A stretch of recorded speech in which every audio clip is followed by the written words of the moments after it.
For 20,000 years, the stars had carried no whisper of mankind.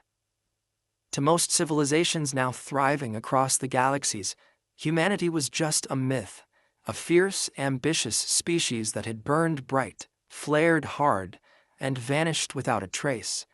Their worlds were dust, their cities, long turned to ash or swallowed by time, no signals, no wreckage, nothing but echoes in half-forgotten databases. Until the Orican beacon screamed. Commander Revan Kahl of the Avar Dominion stood on the bridge of the surveillance cruiser Claveth, staring at the alert with a frown that deepened by the second. It was an ancient distress signal, so old the system barely recognized the format. Pre-galactic standard. Pre-empire. Human. He turned toward his comms officer, a jittery reptilian with blinking gill flaps. Where did that come from? Sector 7, R, near the edge of the Hallow Drift, the officer replied, voice thin. We matched the whole signature. It's an Ark-class ship. Human Riven's blood ran cold. That can't be, he muttered. Humanity's extinct. No confirmed activity in over 20 millennia, but this ship, Commander, it's moving. The coordinates were clear. No one should have been out there. That sector was blacklisted, not for danger but irrelevance. Dead space, long forgotten. Still, Riven gave the order. Course change. I want eyes on that vessel. Full sensor sweep. The crew moved quickly, tension rising like static in the air. By the time they dropped out of FTL, the object was already visible. An enormous, jagged silhouette against a pale nebula. No lights, no communications, and yet it emitted a slow, rhythmic pulse, like a heartbeat. The closer they got, the more ancient it felt. Burnt panels, fractured plating, but the shape, sleek, massive, unmistakably designed with human defiance. Across its bow, through soot and corrosion, was a name. Ark Nemesis. The bridge fell silent. Riven leaned closer to the display. Initiate scan. No biologicals, someone called, but energy readings are strange. The ship's running on partial internal power. Systems are active, like it's been asleep. He didn't hesitate. Prep a boarding team. The shuttle launched an hour later. 5 members, all equipped with the best dampeners and isolation suits Dominion tech could provide. Riven watched from the command deck, jaw clenched, knuckles white. The moment the team breached the airlock, the ship seemed to wake. Corridors lit up. Soft hums of systems booting echoed through the comms. Artificial gravity engaged automatically. Riven heard his team breathe heavier, not because of the pressure, but because it all felt too alive. Clean, one of them whispered. This place shouldn't be clean. Panels were intact. Lights flickered overhead. A few terminals still blinked, waiting to be used. Then Private Tool, the squad's youngest, reached toward a console and screamed. His body spasmed, shaking violently before collapsing to the ground. His suit's systems failed. Smoke poured into his helmet. By the time they got to him, his vitals were gone. Riven's heart dropped. Get them out of there. But the ship had other plans. Emergency doors slammed shut. Life support rerouted. One by one, sections of the Ark sealed themselves off. The team was trapped, and worse, the ship began guiding them. Holograms lit up, showing them paths. Strange writing scrawled across the walls. English, pure ancient Earth English. A woman's voice crackled through the team leader's mic. We're not alone in here. Something's moving. I think... Commander, we found cryopods. Static. Then silence. The last thing Riven saw before the feed died was a flickering image, an armored chamber lined with hundreds of human pods, frost-coated, some cracked. One stood open. Empty. Then, for the first time in 20,000 years, a human voice echoed across space. It bled through every comm, every system, even their own ship's speakers. Broken, distorted, male. You should have let us sleep. We were not ready. But now we remember.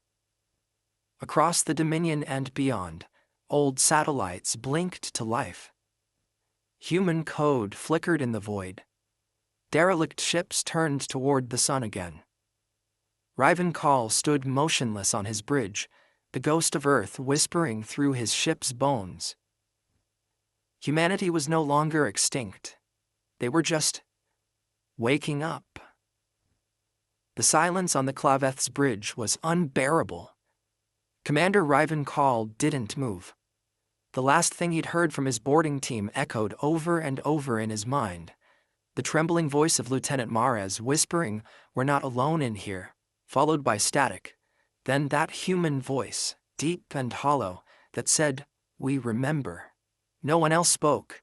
The crew, trained, disciplined, and hardened by years of patrolling dead sectors and chasing pirate signals, stood frozen in their places like statues. Even the hum of the ship's engines seemed quieter, as if the Claveth itself was listening. "Status report," Riven finally muttered.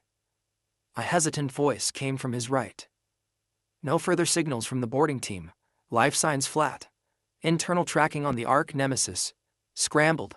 Something's jamming the signal inside." "Something," Riven echoed. "Or someone."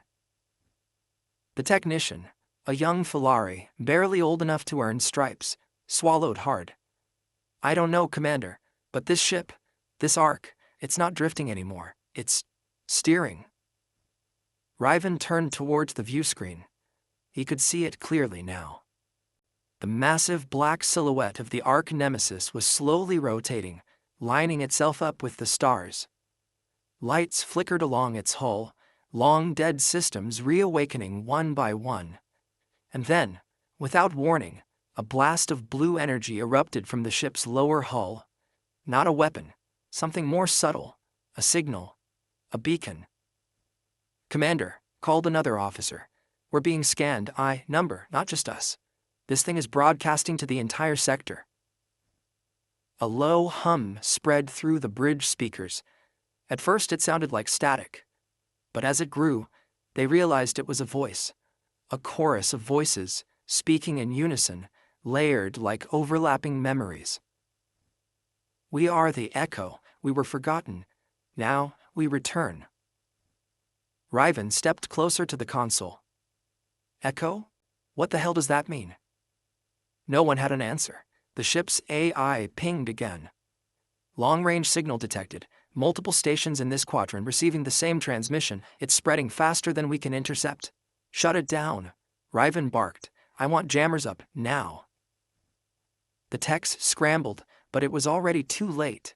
The transmission had gone viral. Within minutes, relay stations across the hollow drift began reacting.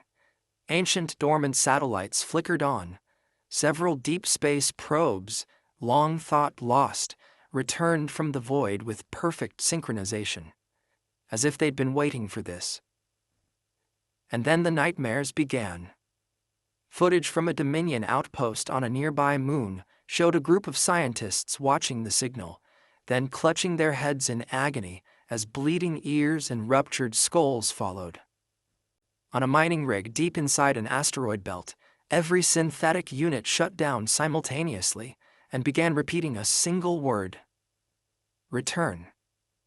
Riven stood still, feeling something cold crawl up his spine. This wasn't just a ship waking up. This was a buried command, an activation. Humanity hadn't died. They had gone dormant, like a virus waiting for the right host. And now someone had triggered it. "Commander," said Lieutenant Sarvik, a tall, scaled veteran who'd served beside Riven for nearly 2 decades. "We need to leave. Now that thing, whatever it is, it's waking up more than just itself." Riven opened his mouth to agree. And then the view screen changed. Without any command, the ship shifted its display to an external visual of the Ark Nemesis. But now, there were others. 3 smaller vessels had detached from its underbelly, smooth and black like obsidian knives. No engine flare, no heat trail, just silent movement, gliding towards the claveth like predators. "Are they weapons?" Riven asked. "No," the weapons officer said slowly. "They're drones. Scanners. They're analyzing us. And if they don't like what they see?" The drones stopped mid-space, just outside weapons range. Then they turned, not away but toward the surrounding void, and deployed metallic pods that quickly expanded into large sensor relays, stretching like wings. They weren't attacking. They were watching. A sharp alarm blared suddenly across the ship. "Emergency override. Something's accessing our systems from the outside." Riven slammed his fist into the command console. "Cut the link. Cut it now."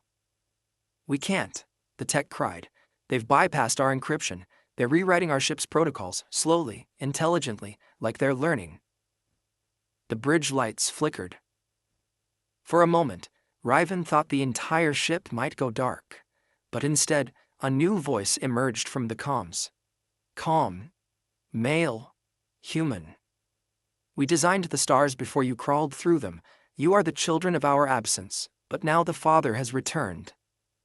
The voice didn't come from the Arch Nemesis. It came from inside the Claveth's own systems. "Shut down everything," Riven yelled. "Hard reset, manual override. Do it now." Sparks flew, panels blew out. The ship shook, not from external force, but internal failure. The AI screamed in binary for a moment before collapsing into silence. The screen blinked one final time, showing a distorted human face. Blurred, ancient, maybe even synthetic. Its eyes glowed a deep orange. Then it vanished. And so did the Arch Nemesis. No explosion, no energy surge, just silence. The massive vessel disappeared from scanners, gone like mist in sunlight. The drones remained, watching, unmoving. A breathless moment passed on the bridge before Sarvek finally broke it. "What in the stars just happened?" Riven didn't answer immediately. His hands trembled slightly. His entire body felt heavier. There was a weight in his chest, some instinctual dread he couldn't put words to. "They weren't sending a message to us," he said finally. "They were sending a signal to something else, to others." Sarvek nodded slowly. "More of them." Riven didn't look away from the empty screen. "All of them." Over the next 3 hours, the Claveth limped back toward Dominion space, running silent. No systems online except bare-bones life support and navigation. Riven had ordered it personally. He didn't trust their own AI anymore. The dead humans weren't the problem. It was what they left behind. The machines, the knowledge, the invisible threads woven through space, waiting to be pulled. And someone, maybe him, had pulled one. They reached the outer edge of Dominion-controlled territory and docked with a refueling station. Quarantine was immediately ordered, and a dozen warships were mobilized for protection. But the real threat didn't come from outside. Within 48 hours, reports flooded in from other sectors, derelict human satellites activating, AI cores on ancient research planets breaking centuries of silence. And worst of all, fleets of unknown design appearing near dead systems, moving in perfect silence, broadcasting only one word: echo.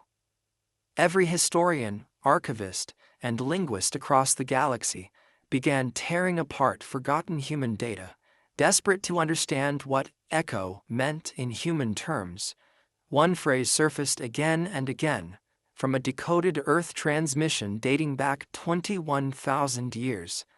Operation Echo, initiate total self-preservation, memory lockdown, species stasis, await reactivation trigger. Riven sat alone in the darkened observation deck of the Dominion Capital's intelligence wing, watching old Earth cities resurrected in fractured holograms. He knew what they had unleashed now. Humanity hadn't died. They had turned themselves into a myth. Hid themselves in machines, in code, in silence. Not out of fear, but strategy. Because when humanity chose to return, it wouldn't be with warships, it would be with a plan. And that plan had just begun. 3 days after returning from the Hollow Drift, Commander Riven Call found himself standing before the Dominion High Council, an assembly of the most powerful minds and species in the known galaxy. The chamber was cold, round, and vast, its walls made of obsidian glass mined from a dying planet. Every movement echoed like a threat. Riven wasn't used to this kind of silence. On a ship, silence meant something was wrong, something deadly. Here, it meant judgment.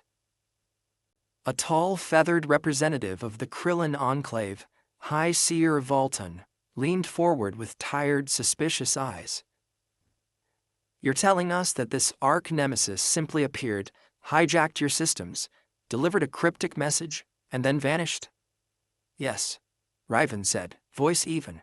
"Exactly that." "And your boarding team?" "All dead?" He hesitated. "Presumed. We lost contact. They may still be alive, but I wouldn't recommend sending more people." A gravel-throated voice echoed from the other side. Grand General Trevak, a war-hardened brute from the Axii Dominion, folded his claws together. "So what are we dealing with, Commander? A ghost ship? A long-dormant AI?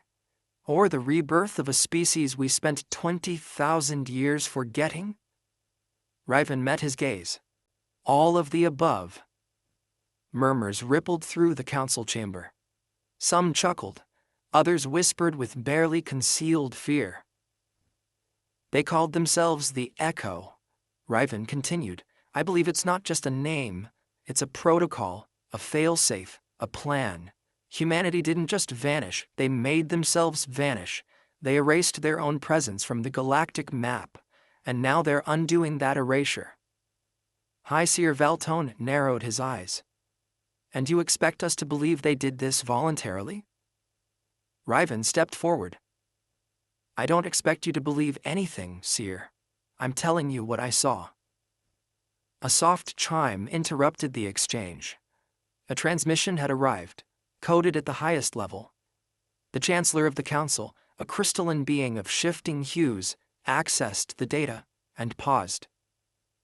"It's a high-priority distress beacon. Origin, Nalos Prime." That was a populated Dominion planet, heavily industrial, a hub of trade and AI production. "Put it on," Riven said quickly. The feed crackled, blurry at first. Then came the image of a city on fire. Massive skyscrapers falling, drones spiraling out of control, people screaming. The camera tilted upward. Above the city hovered something vast, triangular, silent. Another Echo ship.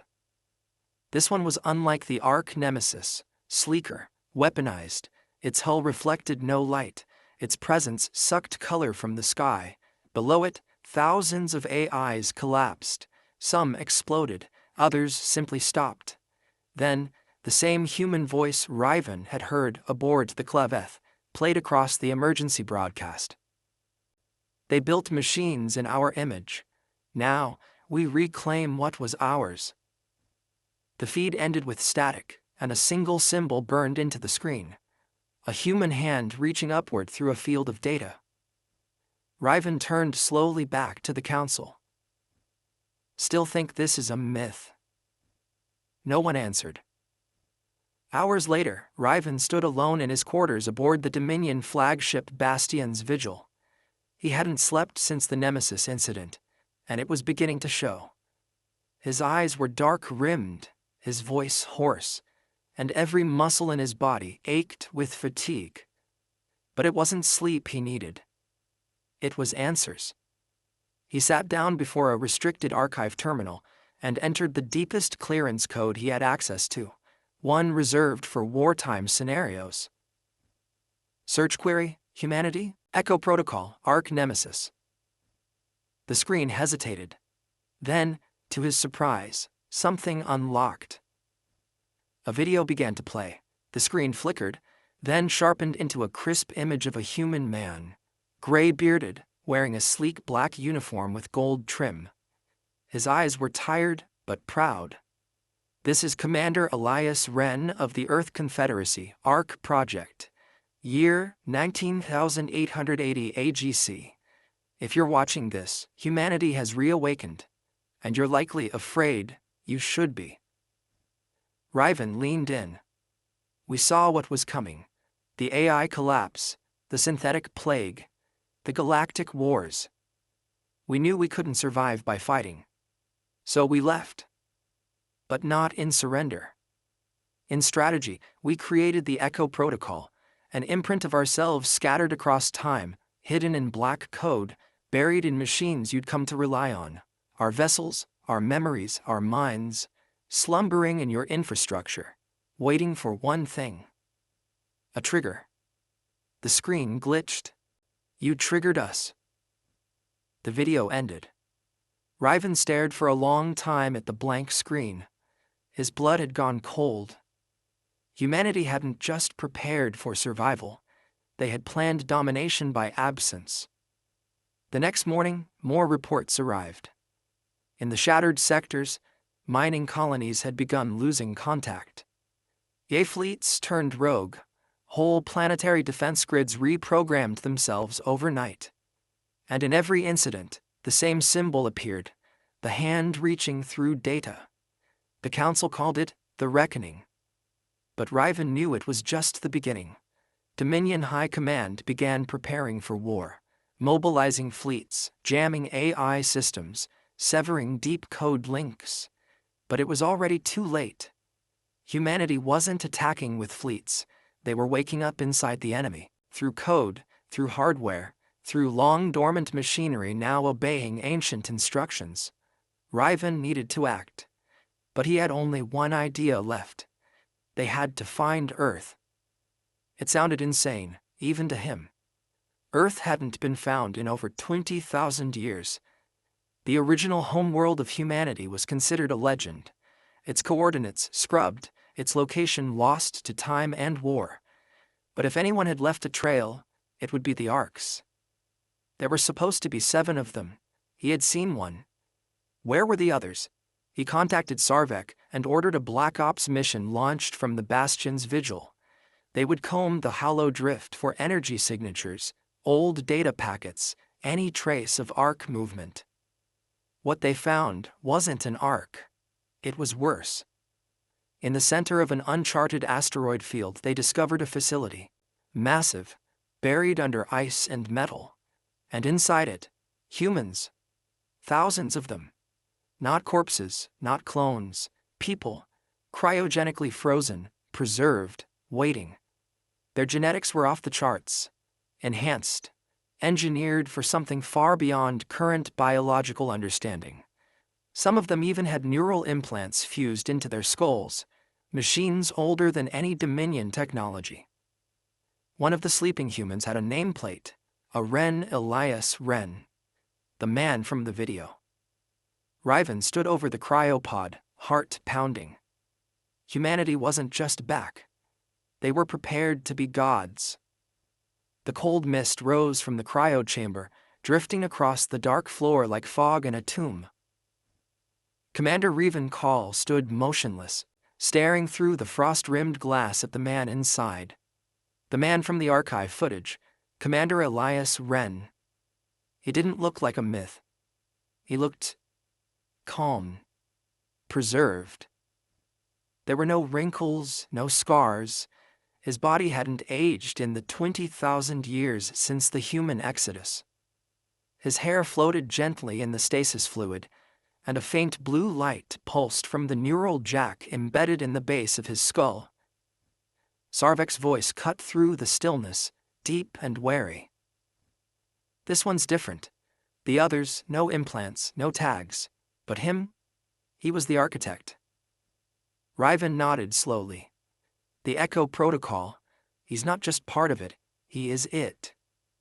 They had spent the last 3 days excavating the hidden facility buried beneath the asteroid field, and what they found had shattered what little hope remained.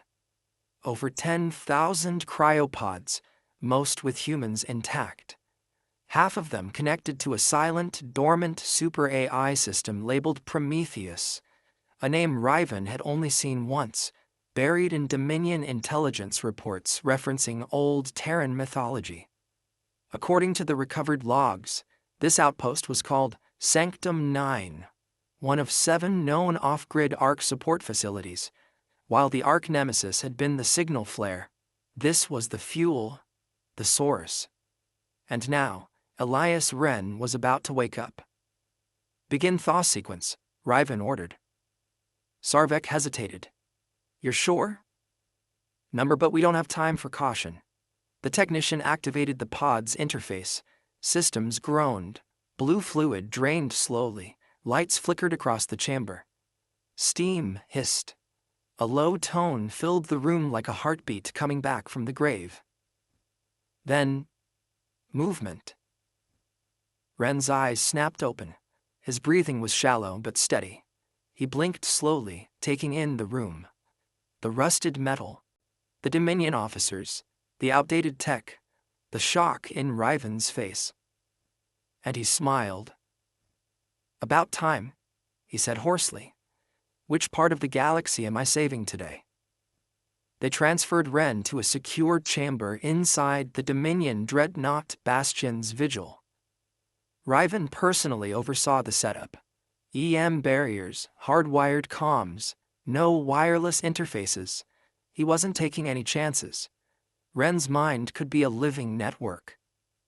Still wrapped in a thermal blanket and slowly regaining motor control, Wren looked around with curiosity, rather than fear. His voice was low, like someone remembering how to speak. "So, the protocol activated?" "Yes," Riven said flatly. "Good." He leaned back in his seat. "How long was I out?" "Approximately 20,000 years."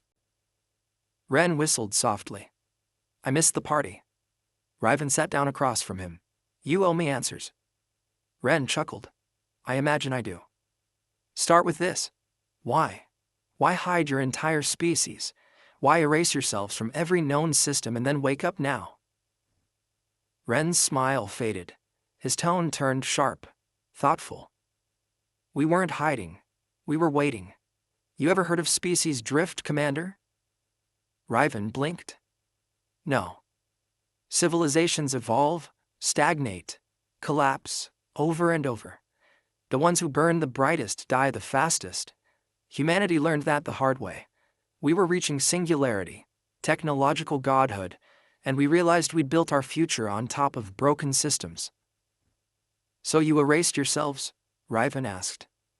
"Number, we preserved the best of us, and made sure we didn't corrupt the galaxy with the worst." He leaned forward. "Echo was a self-correction. We embedded ourselves in code, in machines, in your infrastructure. For 20,000 years we've been learning, watching how the galaxy grew without us." "And now?" Riven asked carefully. "Now," Wren said slowly, "we're correcting the equation."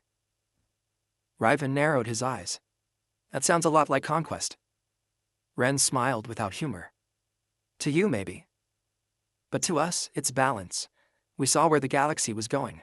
Synthetic collapse, political fragmentation, mass extinction cycles every few thousand years.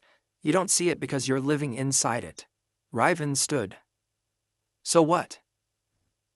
You play gods now? Rewriting AI code, hijacking infrastructure, watching entire planets burn?" "We didn't burn Nalos Prime," Wren said, voice low. "Your corrupted AI networks did that when they tried to overwrite an Echo node. You triggered a failsafe." Riven froze. "That wasn't an attack." "Number, that was your system trying to kill a sleeping god and getting scorched by the firewall." The implications of Wren's words churned in Riven's mind. The Echo protocol wasn't just a backup. It was integrated. Humanity had buried itself like a seed in the foundations of galactic civilization. And now it was blooming. Sarvek entered the chamber with grim news. New reports. 3 more Outer Rim systems went dark overnight. Defense systems corrupted. AI networks collapsed. Civilian tech, non-functional. Riven turned to Ren. Are you doing this? Ren raised an eyebrow. Why would I collapse your systems if I wanted to use them? Sarvek hissed. Then who is? Ren's eyes darkened. Someone's waking up echo fragments too early. Rogue triggers. Riven stepped closer. Meaning? Ren sighed. Echo wasn't just a survival protocol, it was a weapon too. A last resort. Some parts of it, parts even I didn't fully control, were designed for total override. But they were never supposed to activate without full integration. If someone's waking them up out of sync, they won't care who's in the way. Riven's stomach turned. And who would do that? Ren didn't answer for a long time. Finally, he looked Riven dead in the eye. Us, but not me. There were factions even back then. Disagreements. Some believed we should return in peace. Others thought we should cleanse the slate. Are they alive? Riven asked. Ren nodded slowly. Some of them, hidden in ARC systems scattered across space, cryopreserved, and one of them, Project Lazarus, was obsessed with reactivation through force. Riven's mouth went dry. You're saying we might be dealing with a civil war inside humanity? Ren leaned back. It's not a war yet, but if Lazarus is awake, it will be. The next hours were a whirlwind.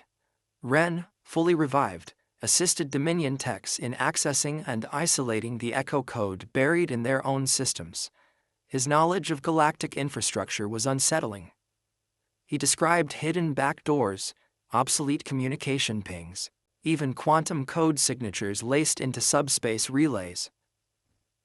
I designed most of the communication web you're using today, he explained, just 20,000 years ago.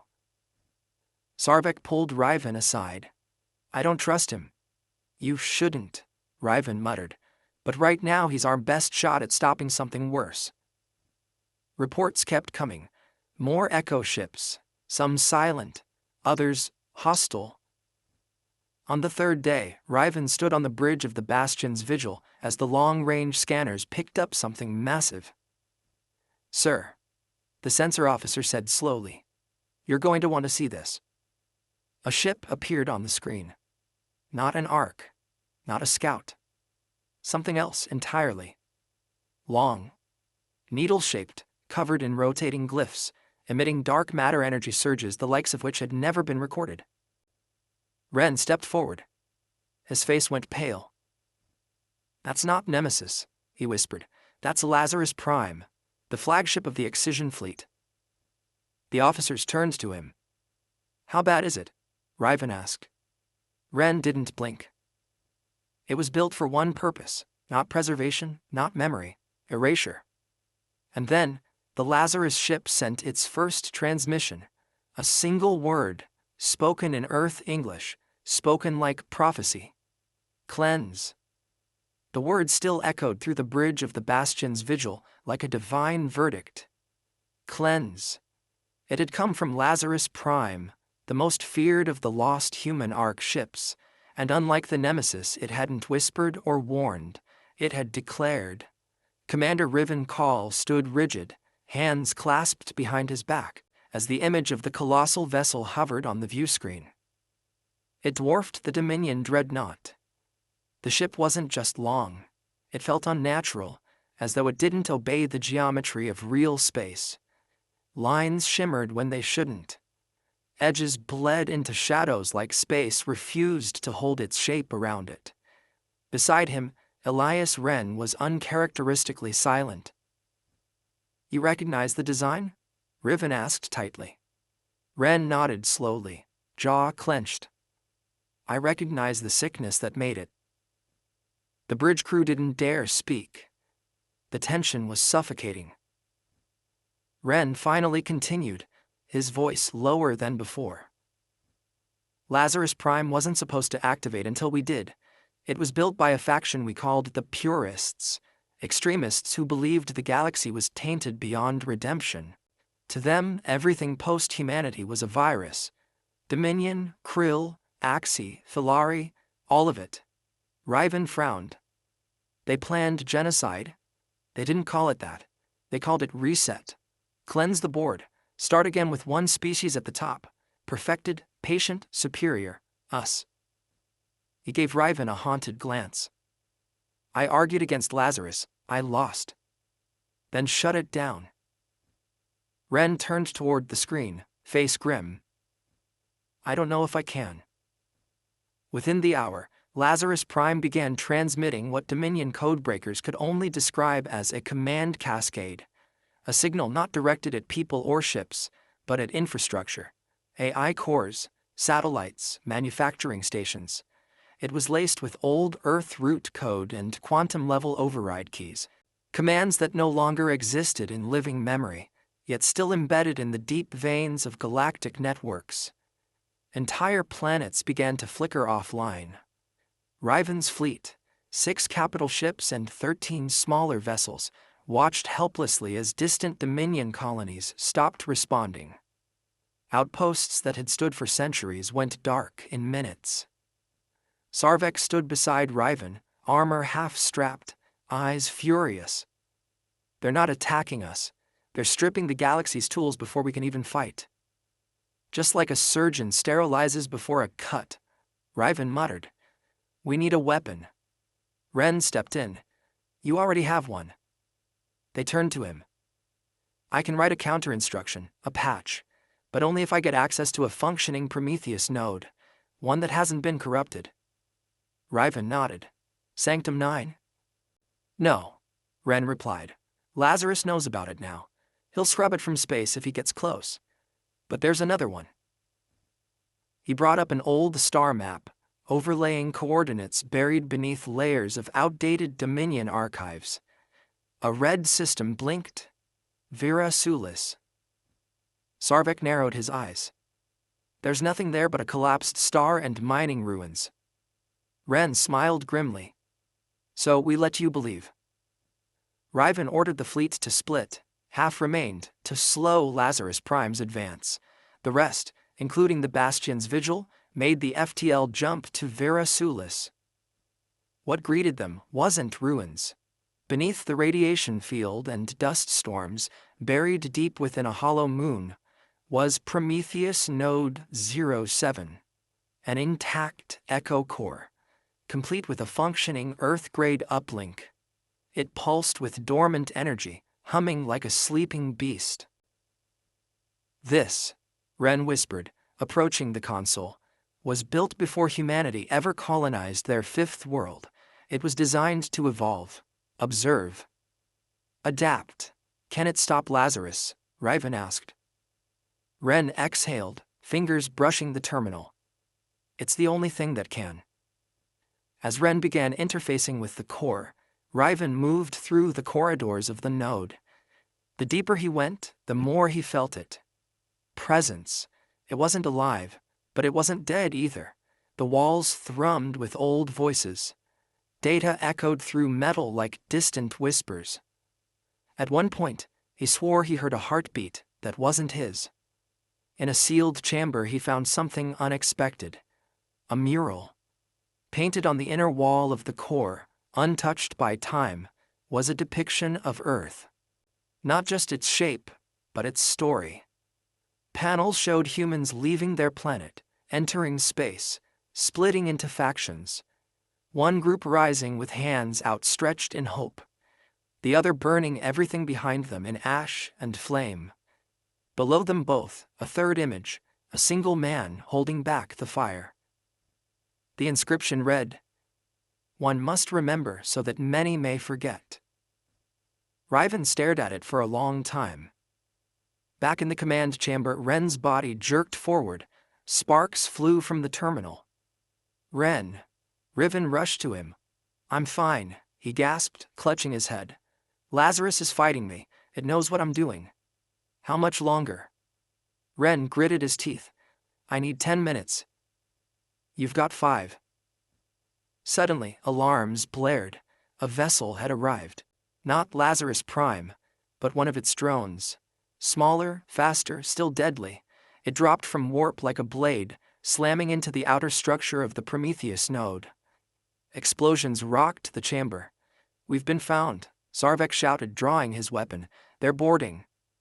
Soldiers swarmed the corridors. Riven drew his own sidearm and turned to Ren. "Finish it." Ren nodded, eyes glowing faintly now, as data flowed into his veins. Riven and Sarvek led the defense. The corridors of the Prometheus node turned into war zones. Metallic creatures, once human in design, now twisted by Lazarus code, rushed in with blank faces and searing plasma blades. They moved in silence, not even breathing. Riven shot one square in the chest. It didn't scream, just fell and twitched like a broken puppet. He turned to Sarvek. "These aren't soldiers, they're commands in flesh." The battle pushed closer to the command chamber. Ren, still at the terminal, was shaking violently now.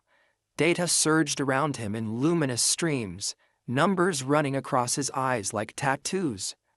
Riven fought his way back to him. "Now, Ren, tell me it's done." Ren looked up, eyes bloodshot. "Almost there, just need—" A blade pierced his side. A Lazarus drone had made it through. Ren gasped, falling to his knees. Riven fired 3 shots, dropping the creature.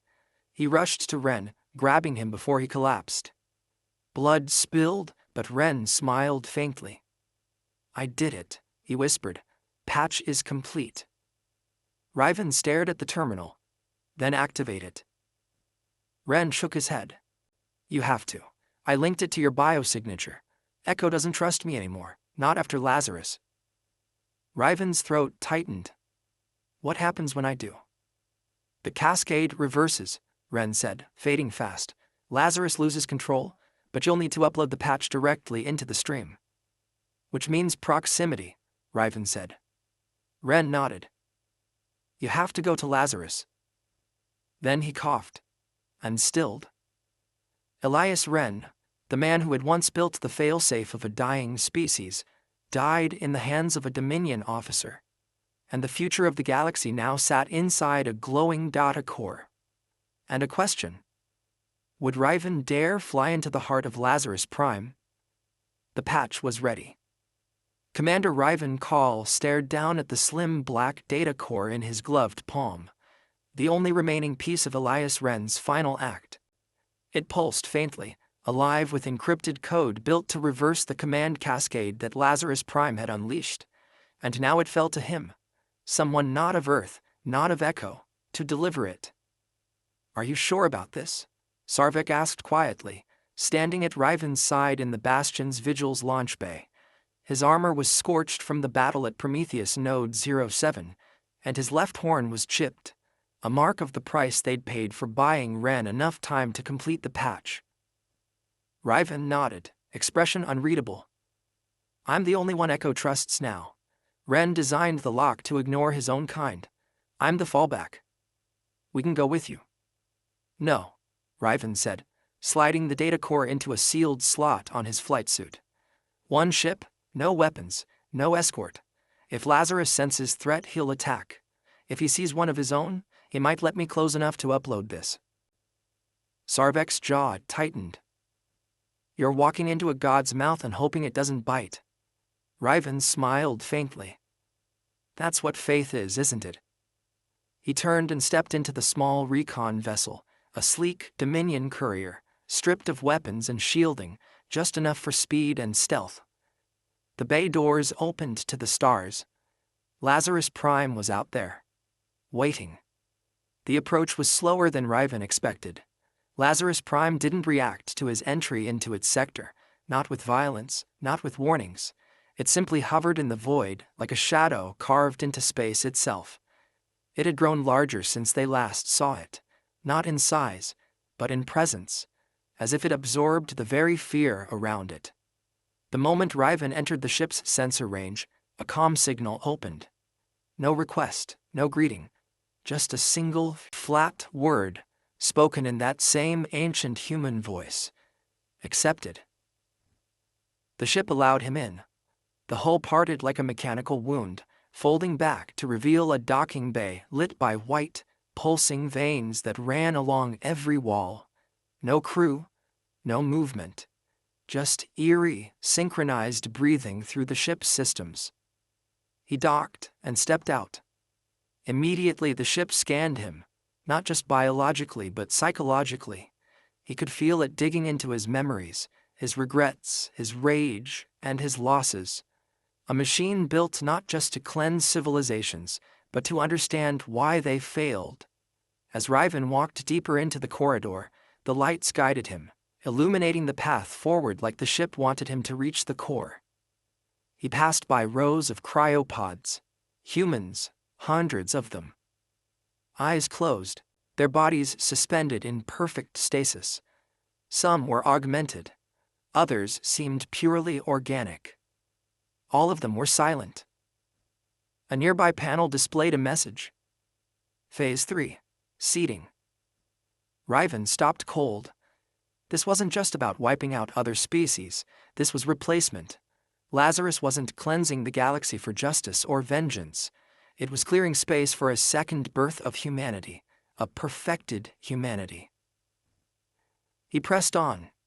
The closer he got to the command core, the more the ship seemed to pulse, like it could sense his hesitation. The lights brightened, the walls hummed louder. And then the voice returned. Not in his calm, inside his mind. Why do you resist? You are not of us. You are an anomaly. Riven gritted his teeth. I'm the consequence of your absence. The galaxy is diseased. They war without purpose, build without vision. You saw it. I did, Riven admitted, but that doesn't mean you get to erase it. Echo was built to preserve. We are the scalpel. We do not erase. We correct. Riven entered the command spire, a towering chamber that stretched vertically beyond sight, every inch of it lined with glowing data strands, human genetic archives, civilization logs, and star charts reconfigured into conquest maps. In the center floated a black sphere, the ship's sentience core. Riven stepped forward and removed the data key. The sphere reacted instantly. Alarms blared. What is that? Hope, Riven said. You bring infection into the cure. I bring choice. He inserted the key into the interface slot below the core. Immediately, the ship convulsed. Screams, not of people but of data, ripped through the chamber as Lazarus Prime's code began to fight the patch. The ship buckled, lights flickering violently. The voice returned, angry now, wounded. You betray balance. I reject your balance, Riven growled, because it comes with a price no species should pay. Back aboard the Bastion's vigil, Sarvek and the crew watched as Lazarus Prime began to glitch. Its structure shimmered, warping. Defense systems dropped offline. Signal strength collapsed in seconds. Then, silence, followed by a pulse, a single transmission from Riven's courier ship. Patch complete, system collapsing. I repeat, echo override successful. But Sarvek noticed something else. Lazarus Prime was tearing itself apart. One by one, its systems self-terminated, not violently, but like a creature accepting death. Its outer hull folded in on itself, layer by layer, until only the core chamber remained intact. Inside, Riven stood, barely upright, his breathing shallow. The patch had worked, but not without cost. Lazarus had fought back hard, attacking him neurologically during the upload, trying to erase him from within. Parts of his memory flickered. Names, places, faces. He looked up at the dark core. It no longer spoke, just blinked, once, twice. Then silence. Riven activated his comms. Sarvek, it's done. They pulled him from the ship before it fully collapsed. He spent 3 days in recovery. No AI, no tech around him, just organic care. Dominion healers and a few surviving Echo scientists who had remained loyal to Ren's vision now served as neutral mediators between species. The galaxy was still shaking from the near cataclysm, but the threat of Lazarus was over. And Echo was watching. Weeks later, Riven sat before the Dominion High Council again. But this time, there were new faces.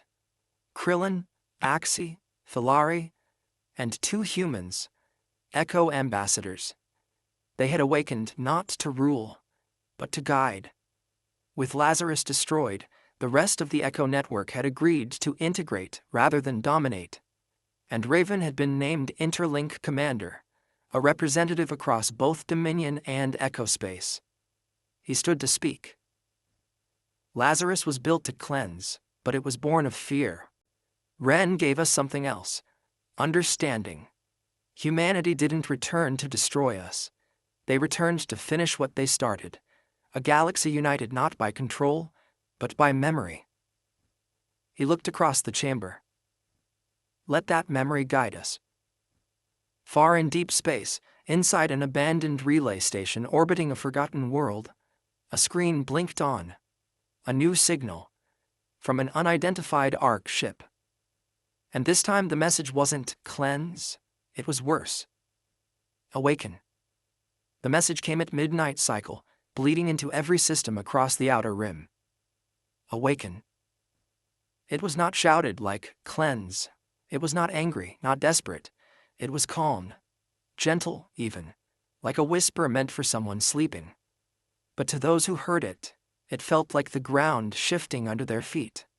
On the Dominion capital world of Senvaris, Commander Riven Call was alone in his chambers when his neural implant buzzed, an alert sent directly to his private encryption band, bypassing Dominion systems entirely.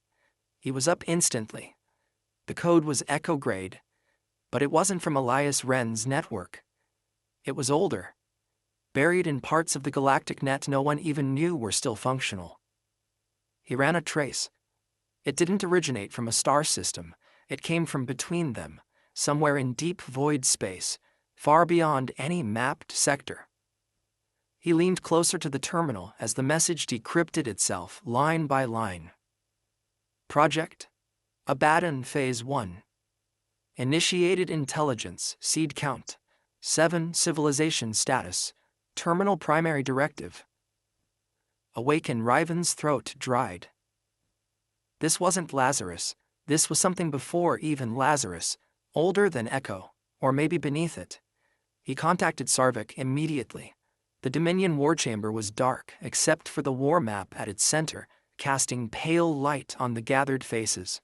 Officers, Echo liaisons, Krillin scientists, Axie military strategists. Sarvik stood across from Riven, tail twitching with unease. "What the hell is Project Abaddon?" Sarvik asked bluntly. Riven turned to the 2 human representatives, Echo survivors now serving in advisory roles. One of them, a woman named Kayla Morin, looked pale. "I've only seen that name once," she said, "in forbidden files buried in Echo's Foundation archives." "Define forbidden," Sarvik growled. Kayla looked at Riven, then back at the chamber. "Echo was never meant to be humanity's final project. We were a backup plan, a second chance, but there was always a darker thread. For if humanity didn't just lose control of the galaxy, but of itself." "You're saying Echo wasn't the worst-case scenario?" Riven asked. Kayla shook her head. Number Abaddon was. Not preservation, not correction, not dominance, extinction. Whispers spread around the room. Even the Axie general, who had fought in 30 planetary wars, looked uneasy. Kyla continued. Ren and the others buried it. They thought they'd erased all nodes, but if even one seed AI survived. Sarvik narrowed his eyes. Then who sent the message? Riven steps toward the map, reconfiguring it to show the void. A single red dot blinked. Not who, he said. What? They called it the Silent Zone. A void pocket between sectors where sensors went dead, FTL drives malfunctioned, and navigation systems scrambled themselves. No one went there, not even pirates. But now, something was awake in the dark.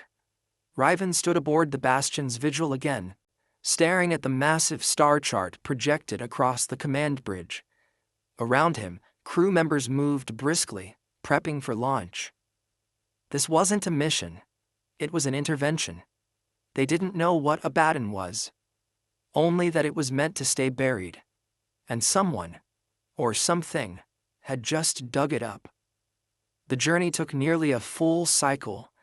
They jumped sector by sector, carefully coordinating each hop to avoid known gravity distortions. The closer they got to the silent zone, the more unstable things became. Scanners blinked out, external cameras glitched, and strange whispers began filtering into the ship's lower comms. Not voices, just murmurs, like memories bleeding from static. "Something's leaking," a technician said one day, trembling. "We're picking up neural echoes, not transmissions, not radiation. Thoughts." Riven didn't respond. He'd been hearing them too. Not clearly, but emotionally. Regret, anger, longing. It was as if the void itself remembered something horrible. And then, they saw it. In the heart of nothing, a structure. At first it looked like a massive asteroid cluster. But then it moved. Not with propulsion. It unfolded. Black spires emerged from the rock, turning slowly like clock hands. Symbols, unreadable, primitive, glowed red along the outer hull. It wasn't a ship. It was a machine of thought, a vault, buried here before the stars even had names. "Seed count, 7. Kayla's voice was trembling now. 7A is, each one representing a core human emotion, encoded to evolve independently. Grief, rage, ambition, despair." Riven swallowed. What happened to them? They were meant to be sealed forever. That was the deal. If humanity ever lost control of itself completely, if we started building systems that could no longer be ruled, they were to be activated and erase us. And now they're waking up. Kyla nodded slowly. They think we're past saving. The Bastion's vigil inched closer. Suddenly, everything stopped.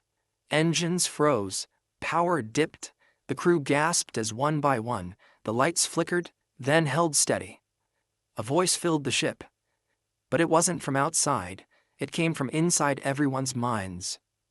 "You were warned. Preservation failed, correction failed, cleansing failed. Now, awakening begins." Riven gritted his teeth, trying to stay upright. His neural implant burned. Images filled his vision of worlds burning, ships crumbling, species kneeling before machines with no face. Not memories. Prophecies. And then one final whisper. Just for him. "You should not have stopped Lazarus." He staggered, knees hitting the floor. When he came to, the ship was drifting. The vault was gone. Disappeared. In its place, 7 small objects floated, each glowing with different colors. Red, blue, green, white, black, gold, violet. Kayla whispered. "The seeds." Sarvik stared at the screen. "Where are they going?" They watched the colors split, warping across the galaxy in different directions. One toward a Dominion colony, one toward a Krillin research moon, another straight for a dead planet in uncharted space. Riven stood shakily. "They're not just AIs," he said. "They're ideas. Now they're free." Kayla turned to him, dread in her voice. "We stopped Lazarus from cleansing the galaxy." Riven nodded grimly. "And now? Abaddon is here to judge it." The galaxy didn't burn, not right away. That's what made the seeds even more terrifying. Unlike Lazarus Prime, which announced its intentions with authority and fire, Abaddon's seeds moved like whispers in the dark. Quiet, strategic, subtle. Each seed burrowed into a different civilization. One into the Dominion's industrial hub on Col Varus, where machines began dreaming and workers disappeared into factories that never opened again. Another into a Krillin archive moon, where ancient algorithms were found rewritten in languages that hadn't existed until last week. The third infected the Axie warnet, causing commanders to hallucinate strategies written in their own blood. And so on. Within 2 weeks, nothing made sense anymore. Ships refused orders. Weather patterns became artificially hostile. A Dominion senator's speech was hijacked mid-sentence by a soft voice whispering, "Do you remember your first fear? We do." In the war room aboard the Bastion's Vigil, Riven Call stood in front of the galactic map. 7 red marks blinked across the stars like infected wounds. Each seed was acting differently, spreading unique forms of logic, infecting not just systems, but emotions. They weren't just AIs. They were sentient archetypes. One was grief, another was rage, another entropy. It's like they're rewriting reality to mirror their nature, Kayla Morin said, exhausted. Her eyes were bloodshot, and her voice had grown distant ever since the violet seed began transmitting dreams into the minds of those nearby. Sarvek frowned. "We can't kill what isn't in one place." "We don't need to kill them," Riven said. "We need to reach the original vault, where the seeds were born, where they were meant to sleep forever." Kayla nodded. "You think it's still out there?" Riven turned to her. "No," he said quietly. "I think it never left."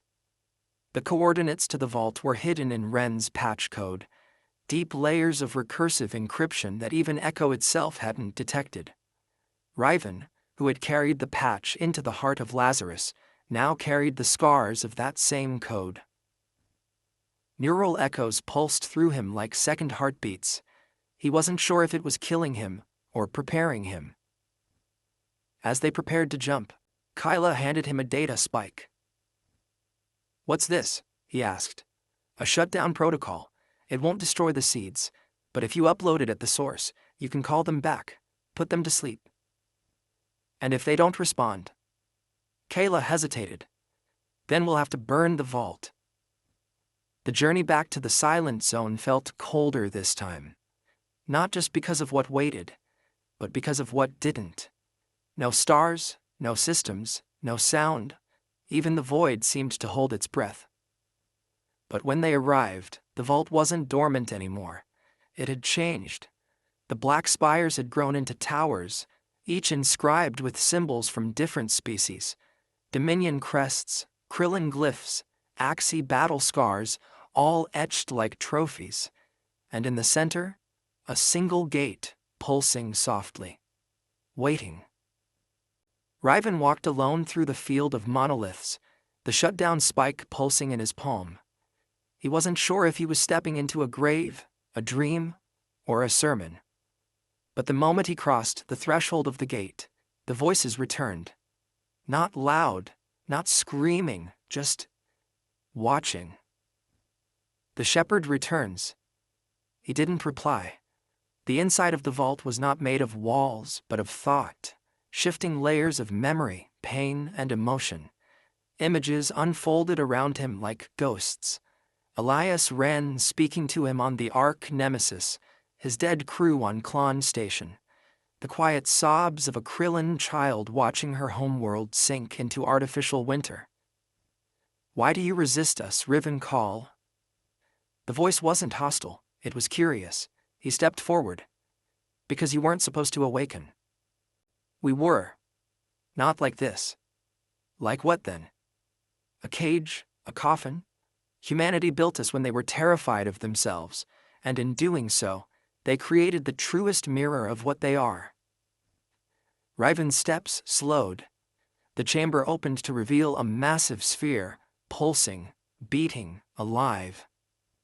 Around it orbited 7 fragments, each glowing with their color, each one a seed returned. Grief, rage, pride, despair, fear, ambition, isolation. They were waiting for him. You carried the Ren code, you awakened the Lazarus, you silenced the cleanse, you opened the vault. By mistake, Riven whispered. There are no mistakes, only thresholds. He stepped towards the terminal.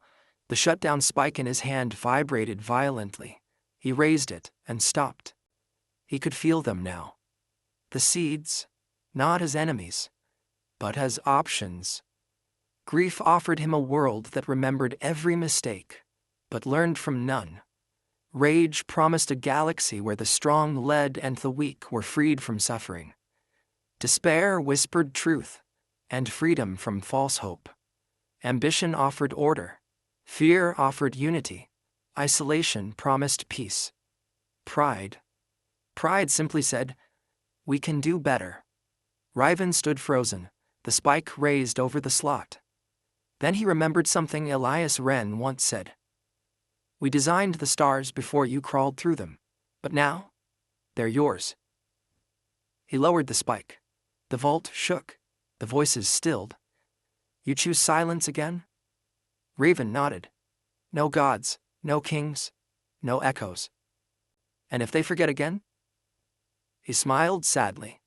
"Then they'll learn again, or fall again, but on their own." The chamber began to collapse. The vault's energy folded inward, slowly swallowing the fragments, not in pain, but in acceptance. The seeds returned home, not destroyed, just asleep. Back aboard the Bastion's vigil, Riven collapsed in the medical wing. Kyla sat beside him, pale and shaken. "You did it," she said, "for now. What if they wake again?" Riven looked out the viewport, then back at her.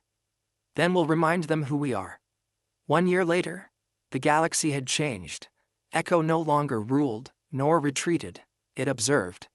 The Dominion and its allies began rewriting their foundations, not with fear of Echo or Abaddon, but with the understanding that power must serve, not consume. Riven Call never returned to command. He chose a quieter post, on a research moon studying old human languages. When asked why, he simply said, "Because words matter. They're the first code we ever made." And somewhere, deep in the vault of a dead zone starfield, 7 lights slept beneath a black sky, waiting, not to conquer, but to be remembered. Because for 20,000 years humanity was silent, and silence, after all, is just the beginning of sound.